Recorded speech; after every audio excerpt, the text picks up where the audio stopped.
Selamat siang pemirsa, saya Irwan Saragih kembali hadir menemani Anda dalam Sumut hari ini siang. Siang ini kami telah merangkum sejumlah informasi terkini di antaranya. Kepergok selingkuh, seorang suami nekat bakar istri di Deli Serdang. Bupati dan Forkopimda Simalungun jalani vaksinasi perdana. Aksi konyol pedagang sate keliling tabrak bagian belakang truk di Batubara. Selain cuplikan berita tadi, kami juga akan menghadirkan beragam informasi lainnya. Pemirsa, kita jelang Sumut hari ini siang selengkapnya.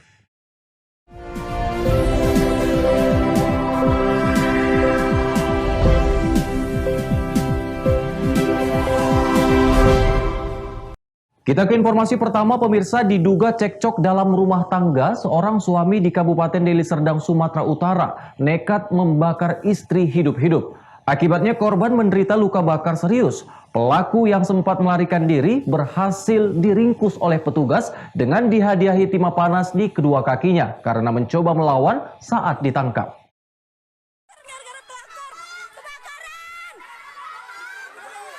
Beginilah detik-detik video amatir yang berhasil direkam warga saat peristiwa seorang suami membakar istrinya hidup-hidup.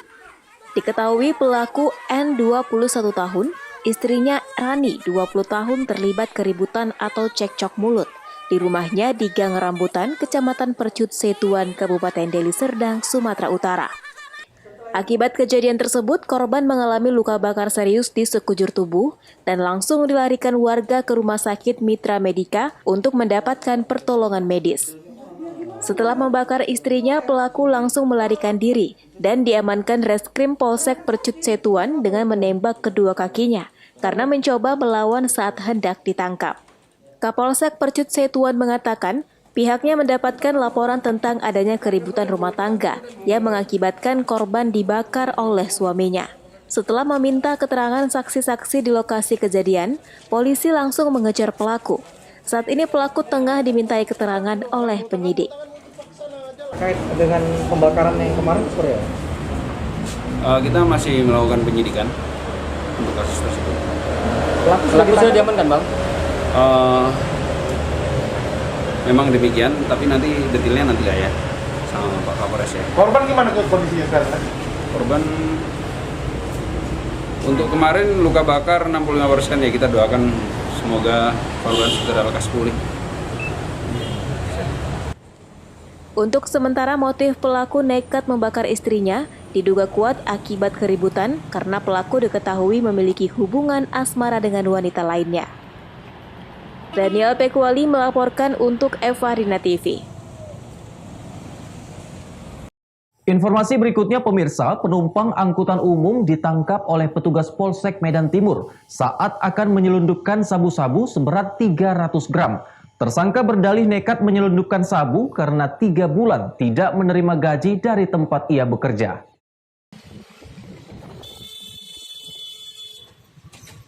Tersangka inisial ZI disergap petugas saat berada di dalam mobil angkutan umum kota di Jalan Rakyat Medan, Sumatera Utara. Rencananya pria berusia 35 tahun ini akan pulang ke kampung halamannya di Padang, Sumatera Barat setelah 3 bulan tidak menerima gaji dari tempatnya bekerja di Aceh. Dari dalam tas tersangka, petugas menemukan barang bukti 1 bungkus sabu-sabu seberat 300 gram. Tidak ada perlawanan saat petugas menangkap tersangka. Penangkapan tersangka sempat menjadi perhatian warga dan pengguna jalan yang melintas. Sementara itu, Kapolsek Medan Timur Kompol M. Arifin dalam keterangan resminya mengatakan, barang bukti 300 gram sabu-sabu tersebut dibawa tersangka dari Aceh ke Padang, Sumatera Barat untuk dijual kembali. Tersangka diperintahkan seorang rekannya untuk membawa sabu tersebut ke Padang dengan upah 3 juta rupiah.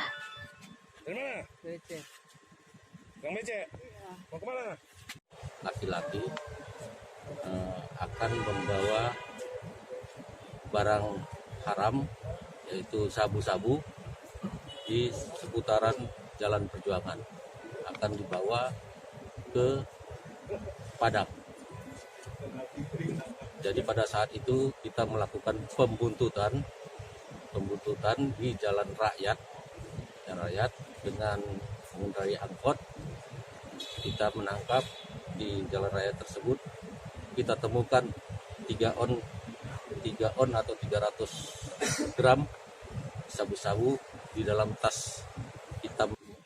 Tersangka berdalih nekat membawa sabu karena faktor ekonomi setelah 2 bulan tidak menerima gaji dari tempatnya bekerja sebagai buruh sumur bor di Aceh. Dari 3 juta rupiah sebagai upah yang dijanjikan, tersangka baru menerima 900.000 rupiah. Tersangka mengaku ke Padang dengan menggunakan jalur darat menumpang bus ALS. Bang, kenapa bang? Katanya abang nggak digaji ya? Iya, Berapa bulan nggak digaji? 2 bulan. 2 bulan? Iya. Abang kerja apa bang? Sumur bor. Hah? Sumur bor. Terus abang ditawarin yang mana bang tawarinnya? Tawarinnya itu 2 hari setelah itu kan tawarin kayak itu. Mau nak bawa ini dibilang kan. Nanti lagi kasih ongkos pulang. Nggak kenal abang dikasih berapa bang? 3 juta. 3 juta. Udah terima berapa bang? 900 ongkos. 900. Rencana mau naik apa bang ke sana? Ke Padang? ALS. LS. Polsek Medan Timur kini masih memburu tersangka pemasok narkoba jenis sabu yang disita dari tersangka ZI. Wahyu Pratama melaporkan untuk Evarina TV. Informasi lainnya pemirsa, kasus dugaan pencurian dan penjagalan kucing yang viral di media sosial belum menemukan titik terang. Meski telah diperoleh adanya fakta penjagalan kucing, polisi masih mencari pembuktian benar tidaknya kucing milik Sonia telah dijagal dan dijual belikan.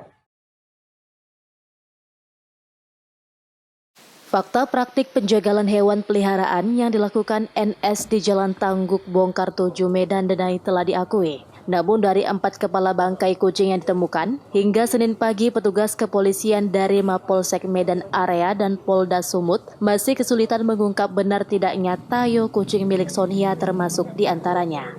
Selain kesulitan mengenali dan membedakan anatomi antara mogi kucing ras kampung dengan ras Persia milik Sonia, saksi juga membantah telah menjagal kucing milik Sonia. 4 kepala kucing yang disita dari rumah NS kini telah berada di Rumah Sakit Bayangkara Polda Sumut. Namun belum terdapat kemungkinan dilakukannya nekropsi atau otopsi bangkai hewan mamalia itu. Jadi sampai sejauh ini Polsek Medan Area sudah memeriksa 5 orang saksi. Yang terakhir kita minta keterangan itu ada 2. Nah, dari 2 keterangan yang disampaikan oleh yang bersangkutan bahwa dia tidak memotong kucing yang milik Ibu Sonia. Karena dari potongan 4 kepala kucing yang sudah diamankan oleh Polsek itu tidak dapat diketahui jenis kucing ini jenis kucing Persia kah atau jenis kucing liar atau kucing kampung. Ada kemungkinan mengarah kepada tersangka atau enggak ini? Nanti. Sampai sejauh ini kita belum cukup bukti untuk mengarahkan sebagai tersangka, tapi masih ada yang kita mintai keterangan. Ini yang masih dikejar oleh Polsek. Kemudian dengan dikumpulkannya ada kepala kucing kemarin oleh polisi kita, kemudian apakah ada kemungkinan untuk dilakukan nekroskopi nih Pak? Ya kemungkinan itu akan kita dalami. Diberitakan sebelumnya jagat dunia maya dihebohkan postingan pemilik kucing atas dugaan pencurian dan penjagalan kucing miliknya yang hilang. Pemilik kemudian melaporkan kasus ini setelah melakukan penelusuran di rumah NS. Wahyu Pratama melaporkan untuk Evarina TV. Bupati dan Forkopimda Simalungun jalani vaksinasi perdana. Beritanya akan hadir sesaat lagi.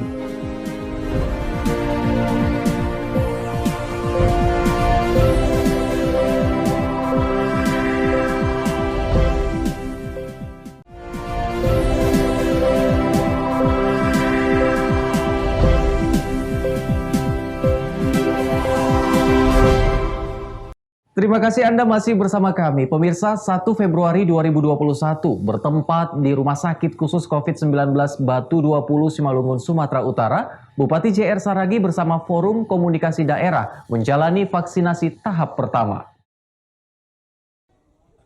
1 Februari 2021, sejumlah puskesmas di Kabupaten Simalungun menggelar program vaksinasi COVID-19 secara serentak.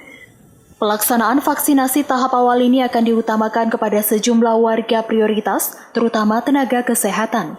Sementara untuk forum komunikasi daerah yang diikuti langsung oleh Bupati JR Saragih, vaksinasi dilaksanakan di Rumah Sakit Khusus COVID-19 Batu 20, Jalan Pematang Siantar, Saribu Dolok. Peserta terlebih dahulu melakukan pendaftaran, kemudian cek fisik dasar dan screening, dilanjutkan dengan pemberian vaksin, setelah itu pencatatan dan pelaporan. Sebagai orang pertama di Simalungun yang mengikuti vaksinasi, JR Saragih terlihat tenang, begitu juga dengan Danrem 022 Pantai Timur sebagai orang kedua. Dilanjutkan Ketua PN Simalungun, Kepala Kejaksaan Negeri Simalungun, dan Kapolres Simalungun AKBP Agus Waluyo. Selain Forkopimda, pelaksanaan vaksinasi perdana di Simalungun juga diikuti sejumlah tokoh agama dan tokoh masyarakat. Menurut salah satu tokoh agama di Simalungun, kegiatan vaksinasi ini sangat penting untuk menjaga imun tubuh agar kebal melawan COVID-19. Pertama, kita diundang oleh pemerintah daerah, Bapak Bupati Simalungun, dalam rangka vaksinasi tahap pertama mungkin untuk pemerintah Kabupaten Simalungun, dan kita sebagai tokoh tentu sangat mendukung gerakan ini. Terus apa himbauan atau arahan kepada para ulama atau para tokoh agama juga di Simalungun? Yang pertama bahwa gerakan vaksinasi dan segala upaya pemerintah untuk mencegah COVID ini harus bagian dari pencerahan para ulama tokoh agama. Jadi tidak cukup lagi hanya pemerintah, saya berharap tokoh agama, para ulama juga harus ikut menyampaikan dalam bentuk khutbahnya, ceramahnya ke masyarakat agar membantu pemerintah mendukung program ini dan sekaligus juga tetap melakukan protokol kesehatan. Sebagaimana anjuran pemerintah kan untuk menguatkan daya imun ya, menguatkan daya imun masyarakat, sehingga kemudian dengan vaksinasi itu diharapkan kekebalan tubuh masyarakat makin kuat. Sementara itu, Bupati Simalungun JR Saragih menyampaikan, pihaknya masih menyiapkan orang-orang prioritas yang akan divaksin, yakni petugas kesehatan. Baik, hari ini kami adalah pertama sekali divaksin. Saya bersama tokoh masyarakat, begitu juga Forkopimda, termasuk Danrem dan Rindam ada di sini, Pak Sekda, dan kami sudah divaksin. Saya sudah berjalan 1 jam lebih dan tidak ada reaksinya apa-apa. Untuk itu, jumlah vaksin yang sudah kita terima itu 4.360-an vial ya, yang sudah kita terima. Jumlah tenaga kesehatan kita yang harus kita vaksin itu sekitar 2.000 lebih. Setelah ini langsung ini berjalan terus, itu tenaga kesehatan. Tadi dokter spesialis kita udah divaksin semua. Harapan kita 4 hari ini seluruh tenaga kesehatan yang ada di Kabupaten Simalungun ini sudah divaksin semua, terkecuali yang punya penyakit penyerta. Nah, dan ini serentak di seluruh puskesmas juga berjalan seperti ini, berjalan. Nah, untuk itu saya juga menghimbau kepada seluruh masyarakat tidak perlu takut, jangan khawatir bahwa vaksin ini halal vaksin ini ya, bisa digunakan. Kalau nanti katakan ada yang meriang-riang, itu biasa, namanya ada suatu barang masuk ke tubuh kita, mungkin tubuh kita tidak menerima, itu biasa, tapi akhirnya dia tidak akan ada apa-apa. Target pemerintah Indonesia seperti yang disampaikan Presiden Joko Widodo, setidaknya 70 hingga 80% warga Indonesia atau setara 181,5 juta penduduk harus disuntik vaksin COVID-19. Jumlah itu untuk mencapai target kekebalan tubuh dari virus. Eko Hendriawan melaporkan untuk Evarina TV.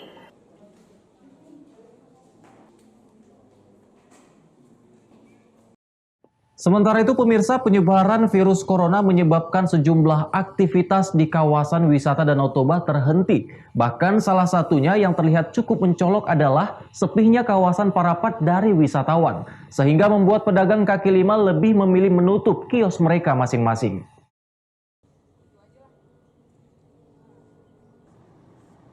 Akibat sepinya pengunjung yang datang berwisata ke kawasan Danau Toba, hampir sebagian besar PKL menutup lapak jualannya.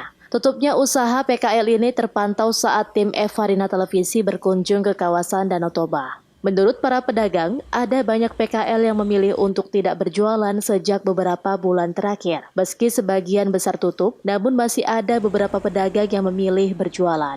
Tutupnya lapak PKL tersebut bukan karena adanya imbauan khusus untuk meliburkan diri berjualan. Hal itu menurut mereka merupakan inisiatif perorangan. Christine Olivia Sinaga, salah seorang pedagang kaki lima di kawasan Danau Toba mengaku, pilihan menutup lapak di tengah wabah corona ini juga ada sisi positifnya. Jika memaksakan berjualan dengan kondisi tidak adanya wisatawan, maka mereka hanya akan mendapat rugi. Benar-benar mengkhawatirkan juga, karena apalagi masa pandemi begini ya, benar-benar tidak ada lagi yang diharapkan deh. Tamu aja udah susah datang ke sini.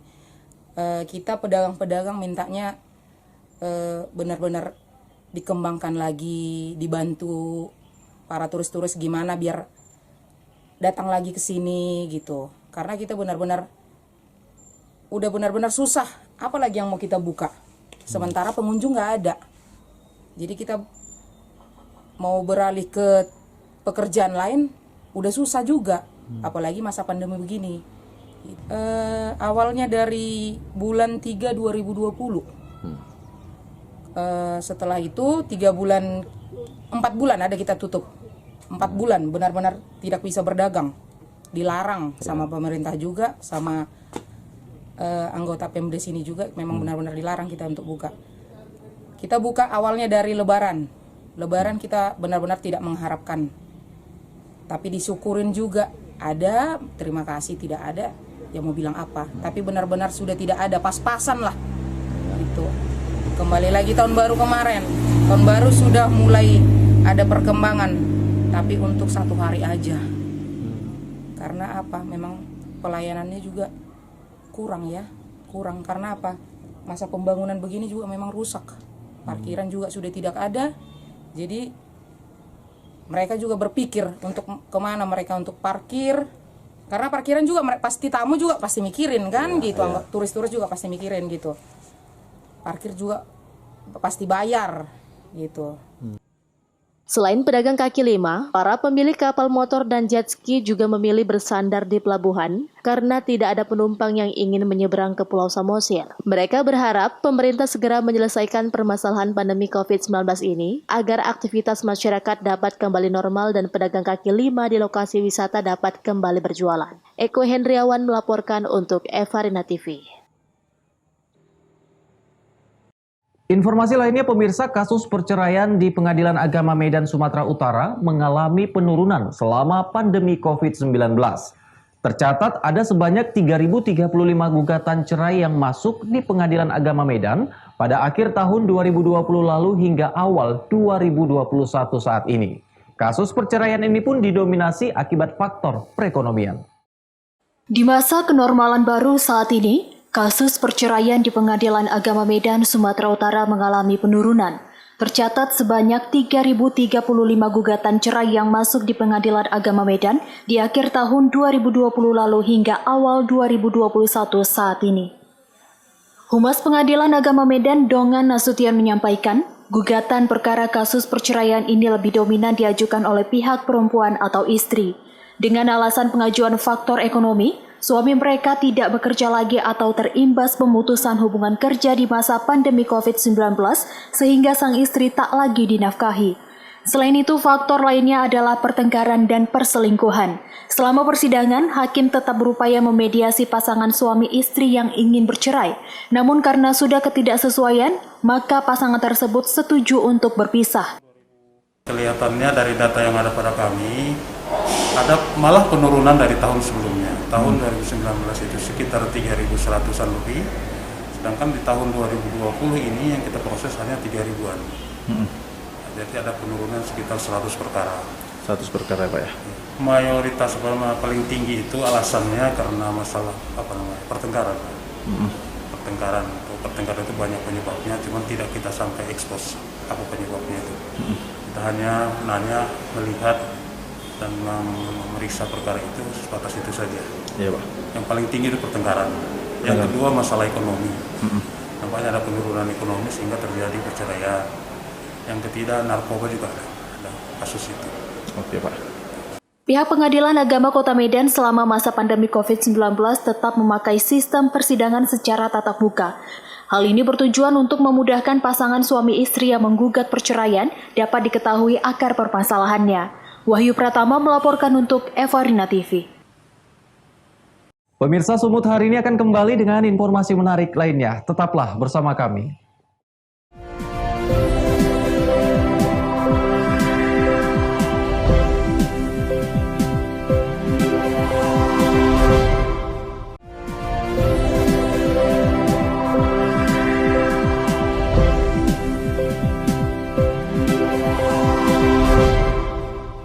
Terima kasih Anda masih bersama kami pemirsa. Memiliki ciri khas dalam berdagang merupakan trik cara pedagang untuk memikat pembeli. Namun di Batubara, Sumatera Utara viral di media sosial. Pedagang sate keliling menabrak bagian belakang truk akibat aksi oleng sepeda motor di jalan lintas Sumatera.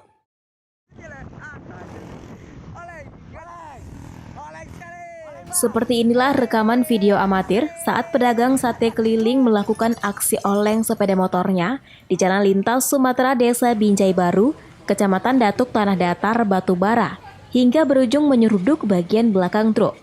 Tak disangka, ternyata aksi berbahaya yang dilakukan pedagang sate keliling itu bukan tindakan sembarangan dan tidak menimbulkan manfaat baginya. Ternyata aksi oleng tersebut merupakan ciri khasnya untuk mengundang perhatian dan memikat pembeli.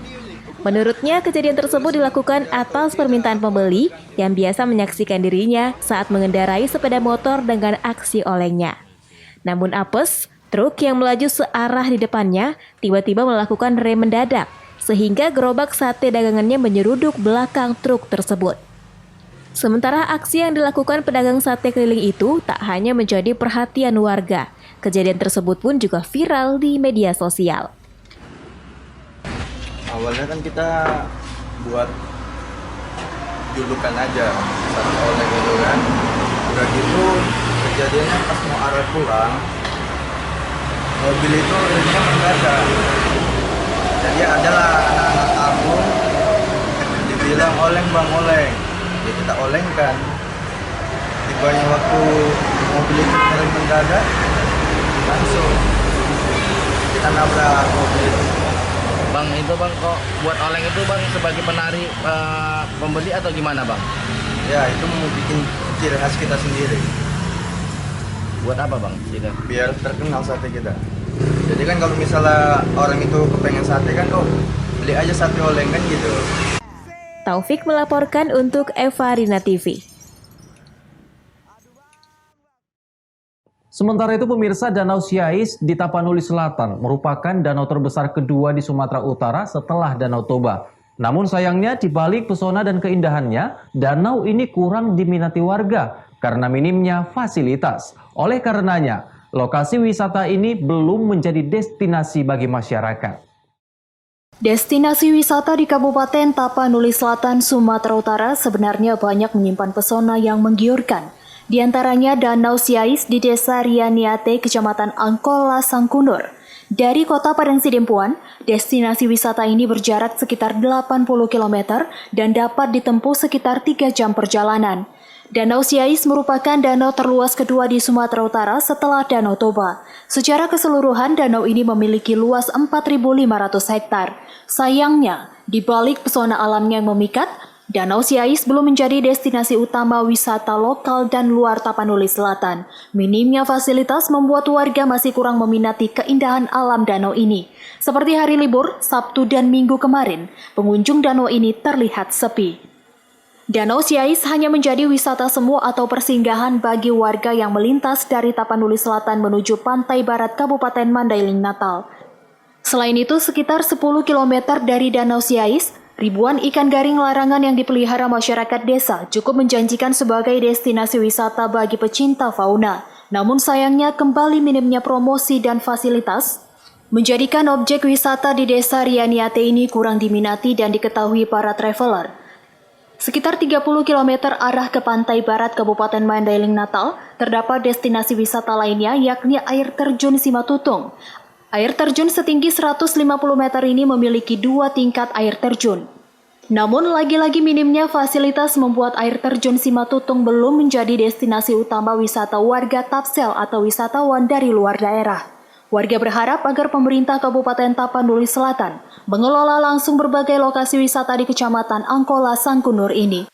Sebenarnya bagus PT wisata itu sama keluarga, sama kawan-kawan semua.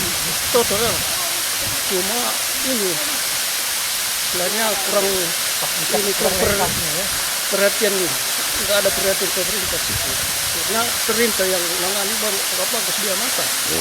Azan Sinaga melaporkan untuk Evarina TV. Pemirsa, informasi tadi sekaligus mengakhiri pertemuan kita dalam Sumut hari ini siang. Saya Irwan Saragi, mewakili kerabat kerja yang bertugas, pamit undur diri dari hadapan Anda. Terima kasih atas kebersamaannya dan sampai jumpa.